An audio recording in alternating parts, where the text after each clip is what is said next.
So good day everyone, welcome back to my channel. So this is Reymund, and in this video we will be having a new series entitled #BeInspired, wherein we will be talking to people from the Philippines and also all over the world to share about their life experiences. So since this is our pilot episode, I invited someone whom I know we will all be inspired because of his achievements in life. So we have with us today a principal from Mountain View High School in El Monte, Los Angeles, California.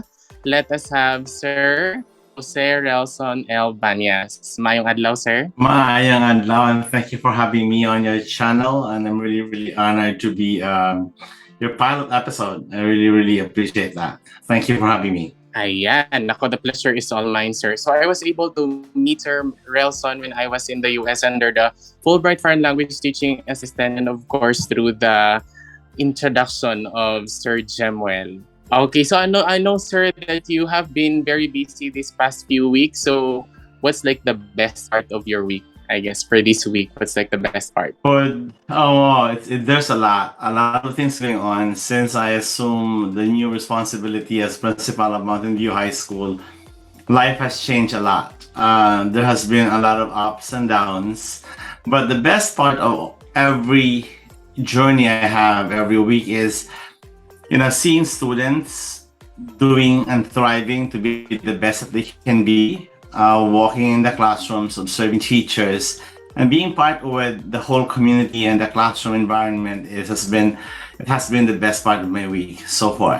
Okay, ayan, I totally agree with that one, sir. What makes us teachers happy is seeing our students achieve their dreams and aspirations in life, and of course, enjoying going to school somehow. Ayan, so for you, sir, what are the 3 words that would best describe you? Whoa, that's gonna be tough. I think 3 words that would describe me would probably be: one is organized. I have been known to my friends and my family to be a person that's really put things in the right perspective and the right place, and utilizing them efficiently and effectively. Second is the ability to adapt. To certain situations and needs that arises on a day-to-day basis or an hourly basis. Sometimes you have to make those changes and decisions, and the ability to persevere. I have that, probably have embraced the value of perseverance and patience from my mom, growing up. So those are the 3 words that I could probably share. That ability to be organized, be adaptable to situations, and the ability to persevere. So we have organized, can easily adapt to change, I guess, and very persevering. So maybe that's important gid nga quality nga dapat may dyan kita, because especially when you are living in another country and far from your family. It is really important to me. Those are the 3 key things that made me feel will be able to achieve what I was able to achieve in the United States for the last 20 years I've been here. Just focus on those areas. And of course, you have to have that faith in you that you can make things happen, with God's grace. That's so true, good sir. So next natin, so where did you grow up at? And what was your childhood like? I actually grew up in Milan, Lemery, Iloilo. I think you're familiar with that. We're just a few miles away or kilometers away. I used to pass by Passi when I go home, especially recently when there's a new road. I grew up in Lemery. I finished my elementary grades in Concepcion Only Memorial Elementary School. It is a public school across our place, our home. And then, being the youngest of 6, I never had the opportunity to go and study in a public or private school when I was in high school. I continued my secondary education at Milan Barangay High School then, and it's been converted to Milan National High School. But at that time, I was dreaming of going to private schools in the city, but my parents won't allow me to go because I'm the youngest of 6, and they're so protective of me. Majority of my brothers and sisters went to Eucharistic Academy in Sara. 3 of them graduated from that private school. I wanted to go to that institution, but never had a chance.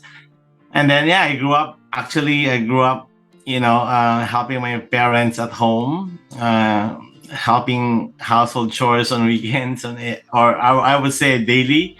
We have our routine and we have schedules to do when we grow up. When we wake up in the morning.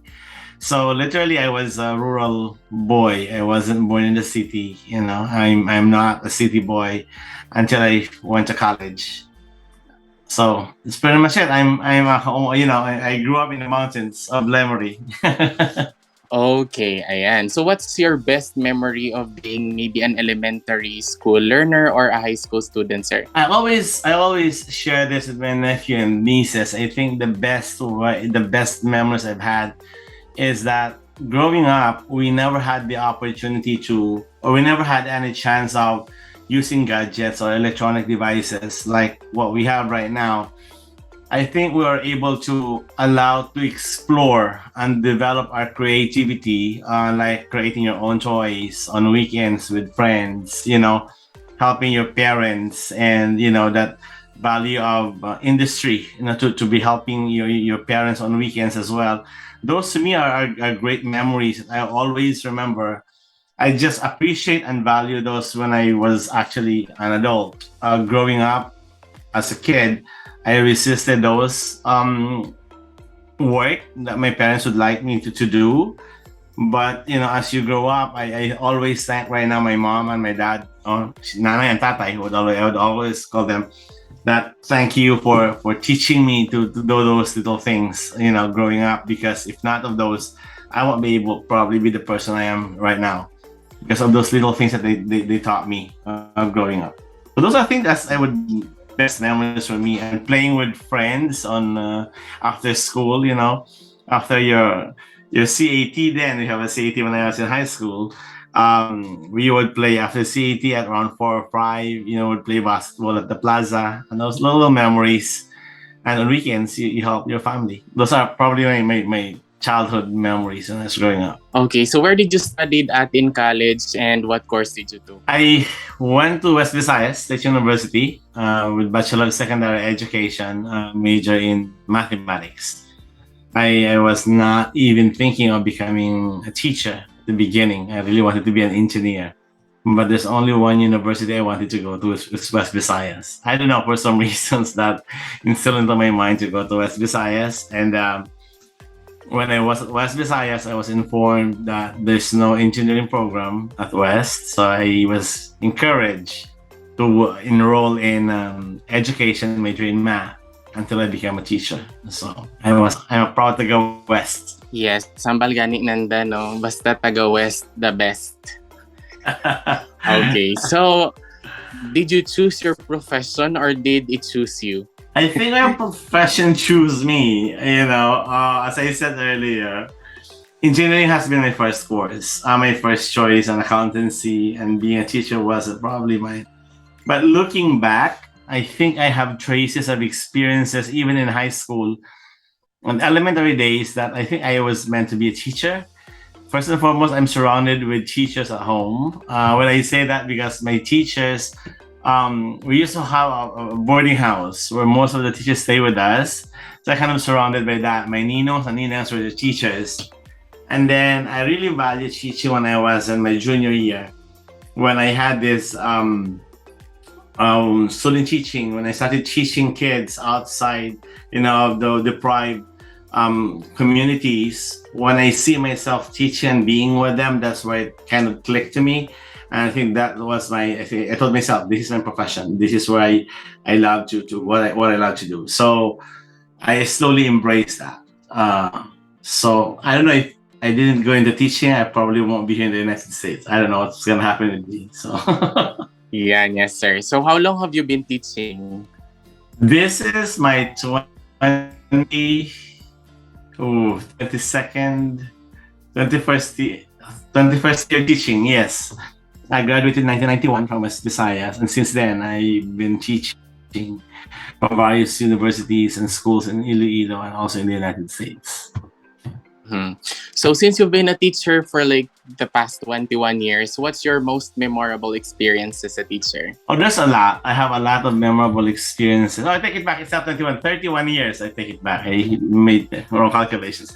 Anyway, I have a lot of great memories being a teacher, and I could probably say a few mention because I taught various levels of teaching. I taught elementary, I taught high school, and I taught college and graduate school program. The most memorable I had was when I was teaching fifth or sixth grade at Assumption Iloilo. That's where I was able to really hone my expertise. It's not just enough for us teachers to know the content that we are teaching, but it is really, really important to know how to teach with kids. Every students have their different learning needs, and catering to those needs, I think, is really, really important for us to know as teachers. And I felt so much satisfaction when you see these little kids from fifth or sixth grade moving into high school, moving to college, and even in their profession, would always call and remember you as their teacher in math when they were in the elementary grades. They would always make, a comment that I always make my lessons more fun and engaging for them, which is to me is more meaningful. And I think I have done my part for that. And also, I have a lot of great experiences actually, even at West Visayas. I also have great experiences teaching in high school, even in the college level. But the one in Assumption I would always remember sticking to my mind that teaching those kids and molding them the way they are, even if they don't like math, is a challenge. So that has been one of my greatest, memory. When I came to the United States, again, there's a lot of experience that I could always recall, but one of the things that I always bring it with me is that the ability of students to connect to the content that you are teaching. I was teaching in not really a good performing schools in Compton Unified School District. I do remember when I was teaching calculus to this group of high school students an AP program, and for them to figure out the rate of when you drain a pool with different irregular shapes and all that, students will be able to really identify or recognize the conceptual understanding of it. So what I did is basically I used simple metaphor that they can always connect and always understand the math, the concept behind the mathematics that they're doing. So I was able to bring real life experiences.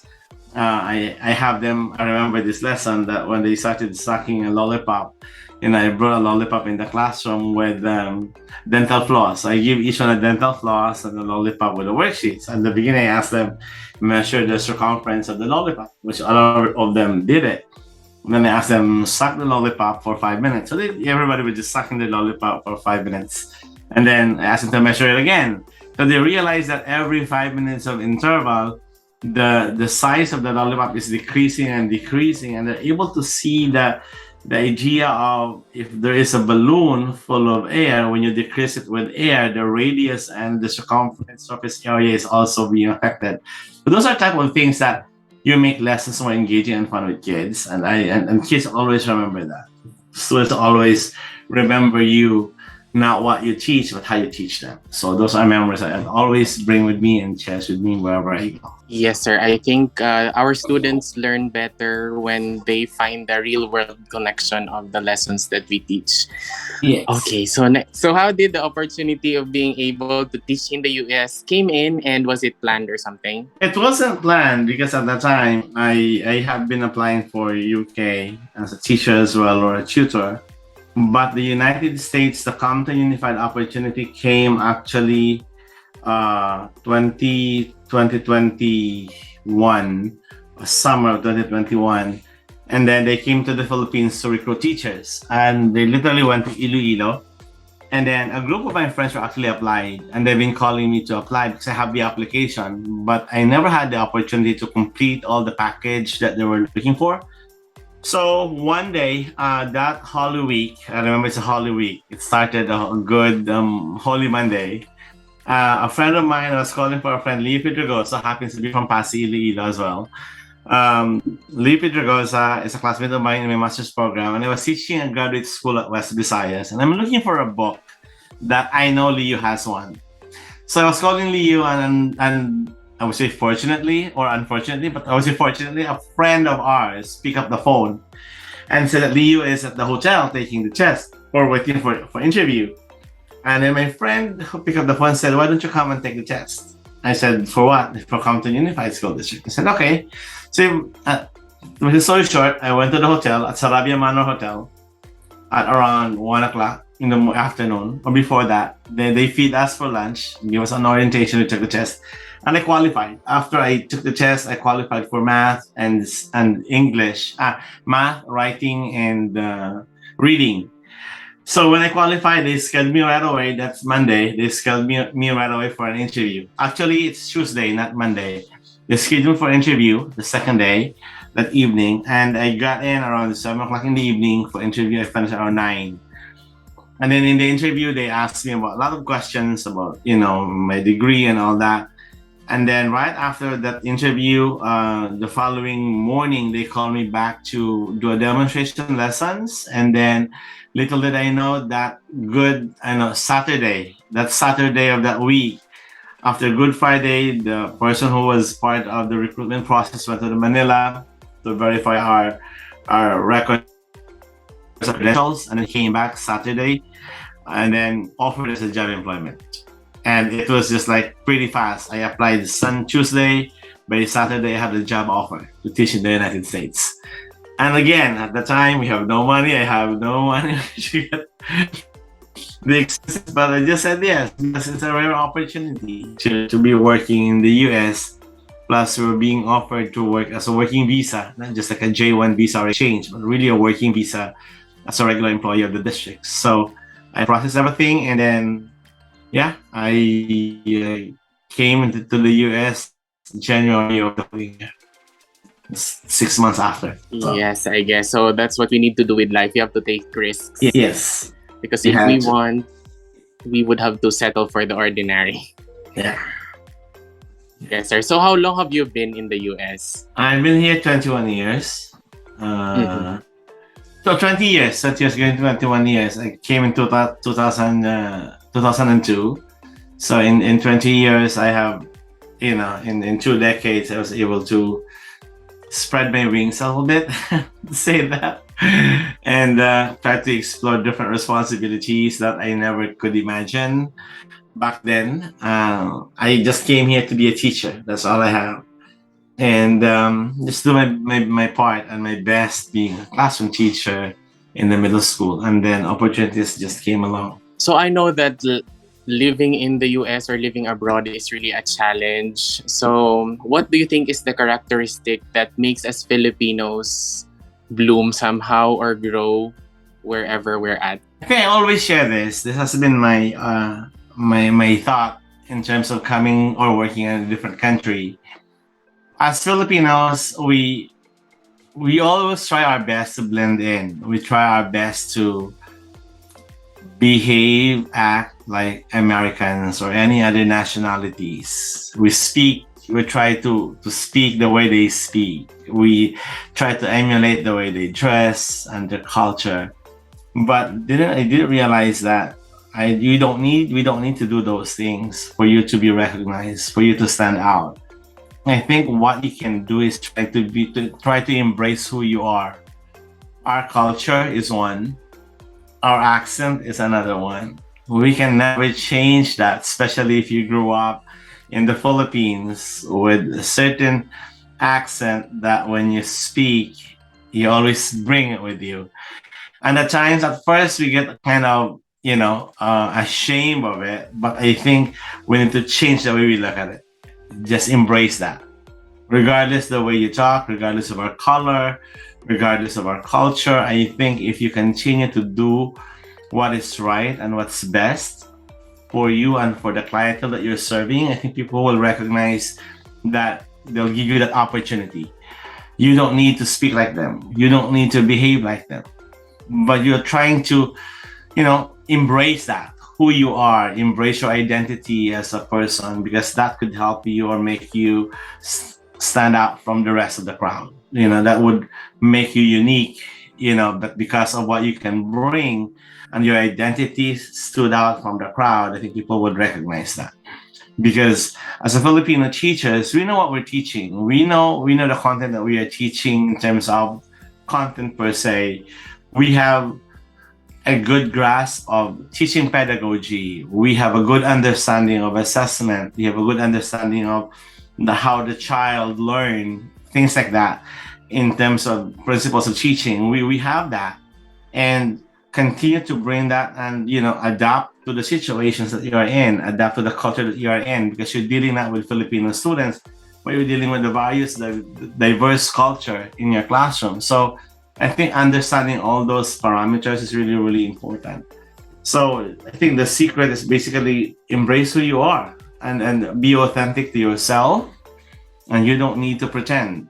Just who you are. Just think that was my secret, and I'm not really ashamed of telling people that I'm Filipino. I'm really, really proud of that. And people say, "Oh, you have an accent. Where are you from?" From the Philippines, and I embrace that. So people kind of, I'm not gonna say that but then again, no, it's not. It's part of who you are. It's part of your package. So nothing to be ashamed of. Be proud. I think that was one thing that's stood out for Mhm. me. So one thing that I also realized, I guess, is that when I was in the US, I was able to appreciate more of our being Filipino and all that. What makes you proud being a Filipino? I think what makes me proud is my culture and my heritage. I think it's this, that we Filipinos have that ability to make people feel comfortable, and we are hardworking people. Filipinos give, if you ask them to do one, Filipino workers will give you three. If you ask them to work for 4 hours, Filipino people will give you 6 hours without any, um, counting of any return. They'll just wholeheartedly we offer our service to people. I think that's one thing that we need to be proud of ourselves. That ability to extend, the value of we're very hospitable, and even with our kids and students in the classroom. So Yes, I guess we are always willing to do the extra mile. that's correct. That's correct. Yes. So last time around in 2021, you were an assistant principal at Rosemead High School, but right now you are a principal at Mountain View High School. So how Yeah. was it so far? Oh man, I mean, the shift of title from an assistant to a principal itself is huge. I always tell my friends that you would never feel the magnitude of a certain situations unless you're in the situation. You would feel that you thought that you can manage, you thought you can take it in, but when you are in the situations, you realize that, man, there's a lot of things that you have to learn. There's a lot of things that you have to grow. It's a lot of changes, not changes, but a lot of shift in terms of the way you think, in terms of the way you embrace it.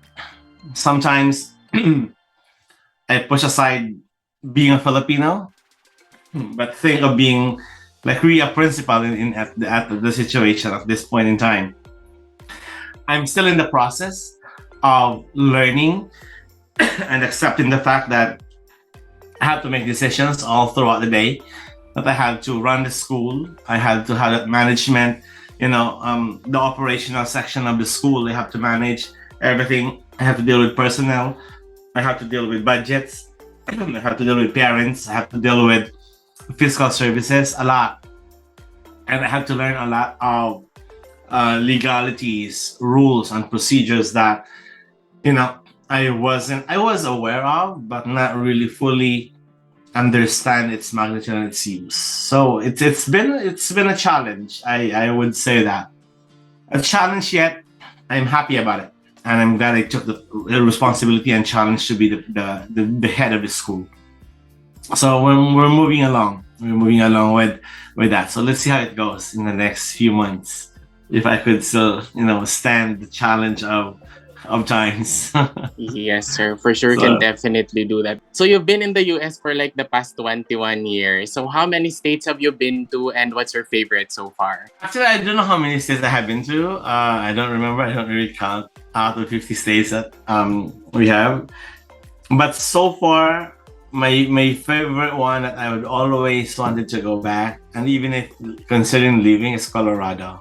I don't know, for some reasons I could feel that connection, the high mountains and rivers of Colorado, the high altitude, and I don't know, for some reasons it clicked on me. I've been to DC, I've been to New York, I've been to busy cities and states. I've been to Hawaii and all that. But so far, amongst the states that I love, and my favorite would be Colorado. I don't know, for some reasons. I just love the mountains and scenery in Colorado, in the state of Colorado. And of course, California is something that I would not trade off because of the weather, because of diversity, because of this is California is the melting pot of all cultures, which is truly, really true.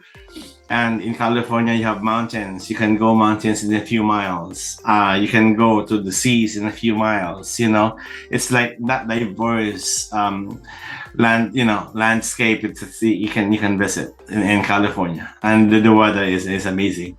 So I've been a California guy for the last 20 years, and if I move, probably I don't know. It's gonna be tough. But Colorado is one of those I already consider. Yes, sir. That's also one thing that I missed being in the US. There are lots of places to see and visit, especially in California. Yes, yeah. It's a lot of places. California in itself is a huge, state to explore. I'm glad you mentioned about counting. I need to start counting how many cities I've been to. I probably not all. I haven't been to some of the Midwest except for Chicago probably, but Northwest side and Southwest I haven't been to that area yet. So one day, hopefully when you come back, you can do a road trip and visit those places. Yes, sir, definitely. We'll put that on the list. Yes. So what are you excited most about your life right now? What are you talking about? Is this question more on the professional side or on the personal side? Whichever you like. It can be both too. How do I say this? What excites me is actually the job, the new responsibility that I have, that I am into. It's been a challenge for me. It's been challenging being the principal of the school, and the challenges are changing every day. And sometimes you'll never know what's gonna happen in 30 minutes after that. And that excites me, and continue to probably. I'm really excited to finish my doctoral program. Right now, I'm trying to bring it in, and how my schedule should look like. I'm really excited to have that as part of me. It's been a dream to finish the doctoral program that I have started, and of course, I am also excited to petition and bring somebody that I left behind from the Philippines to join me here in the United States, and hopefully it's gonna happen soon. We have started our paperwork for that. So living alone is lonely. Being alone is lonely. So it's always good to share that life with someone that you dream of, someone that you wanted to be with. So that's hopefully to happen soon. Cross fingers.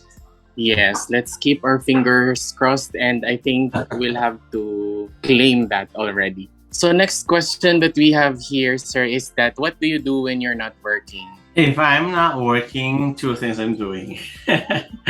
One is watching Netflix. Binge watching Netflix would be my first go-to. Staying at home, relax. Do nothing but just purely soak in movies and all that. And second, I dance. I love dancing. I go out from at least 3 or 4 times a night on weekdays and weekends. And then, if I have time, I would do hiking. I do hike in the mountains of San Gabriel, so with friends as well. So it's a good way for me to exercise and kind of having that balanced life. And I always make sure that Once I close the doors of my car from work, it's my time. It's my private time. I don't sometimes bring too much work from work to home because I want really to give that self of me a me time. So and and also eat with friends. I love eating. So so few things I would love to do. Yes, sir. Nako, ayan. So you've mentioned that you love to dance. And I know that you love to dance. Yes. So what song always gets you out on the dance floor? What song? Oh, it's a lot. I love to dance the reggae music with Neo. That's been my go-to songs. Hearing the songs of BST, those are old music, Earth, Wind, and Fire. Those are things that led me to. But I do ballroom dancing most of the time. So in ballroom dancing, you've got to learn all the various types of ballroom dances. So it's either a waltz, a cha-cha-cha, or a Latin dances, or standard dances. I'm into it. So salsa is one of my favorite, and as well as bachata, the ones that are carrying in the mix right now. So a variety of those. So of course it's but natural that in life we have like challenges or problems that we face. So when you want to give up, what keeps you going? I think yeah, that happens a lot of times. That happens a lot of situations. When time comes like that, what keeps me going is actually, to be honest, are my family back home. I don't have any. I have no family of my own. I mean, when I say family of my own, I don't have a wife. I don't have a children of my own. But I have my children are actually lives in the lives of my nephew and nieces. I think that responsibility was given to me when four my brothers passed away, and that responsibility was handed over to me. And I know that my nephew and nieces are looking up into whatever I do.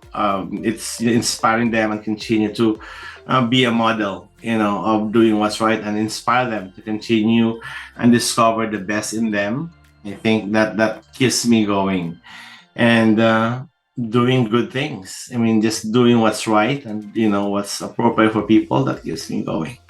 I know that God has given me that responsibility to inspire people, so I'll stick to that. Yes, sir. So you mentioned that you have like six siblings, or Yes, I have you five have like actually. yeah, five. You have five siblings, and you were the eldest. Yeah, the youngest, Oh, the hi. youngest, Okay. youngest of So six. you were you were the youngest. So what's like the best advice that your parents shared with you and your siblings? I think maybe especially my mom, I would always remember that when my mom gave me is always give your best in anything that you do. And my mom really taught me how to respect women. I don't know. It's been that it really chased me right away. And respecting people, especially the elders, are a few advices my mom would always, give me. Always give your best, and nothing can, take it away from you. And people will always recognize what you can and you can't do if you're giving your best. I totally agree with that one. We have to do our best, Yeah. best foot forward all the time. Okay, so what motivates you to work hard, sir? What motivates me to work hard? I think it's more of the passion. It's more of it's in me that really keeps me going. I don't know if I would say salary motivates me for that. That's finances, but that's part of it. When you do something, you get rewards, and to me, those are just rewards that was given added to it, and those are the external, the extrinsic rewards that you receive. But it's more, I think, of the intrinsic that keeps me pushing myself to do more. I think it's just within that commitment and service. And then that I think I grew up, my dad is a public servant in our town. So I've seen that when my dad gives him his time, he gives it all out. So I think I was able to embrace that service of service to the community. So I think it's that in inner desire to be the best that you can be. Okay, so what message would you give to a teacher who also wants to maybe somehow in the future also teach in the US or also maybe teach abroad? I think the advice I could give to aspiring teachers who wants to work abroad and First is make sure that you are willing to sacrifice yourself. It's hard to make that decision, and when you do so, think first of, are you willing to sacrifice your family back home? Are you willing to pursue the career that you wanted to pursue and education? I think it needs that kind of commitment. If you have decided to do that, I would encourage you to continue. Always dream big, because you'll never know what are the opportunities awaits for you across the globe. Be that have that global mindset that teaching will always be there regardless where we are, wherever we are. You know, be it in the Philippines, be it abroad, you still continue your passion and to be with students and to educate. You still continue to educate students and mold students' mind, heart, and soul, not only the mental part of it, but make sure you are committed, that you are ready for it, because being in a different country, teaching in a different environment, teaching with different cultural backgrounds with students and co-worker is a challenge. It's tough. It's not a bed of roses. But once you have decided that, the transition I think would be easier, because teaching in itself is not really difficult. As I said earlier, we have already that advantage as a teacher. We know the pedagogy, we know the art of it, and the science of teaching. We know that already. It's just like that adjustment to be in a different environment, in a different cultural setting, in a different climate, and in different, world. So make sure you are committed and willing to do that. Consider all factors. Your family, if you have kids, consider those factors, and and eventually you will find some joy in teaching abroad.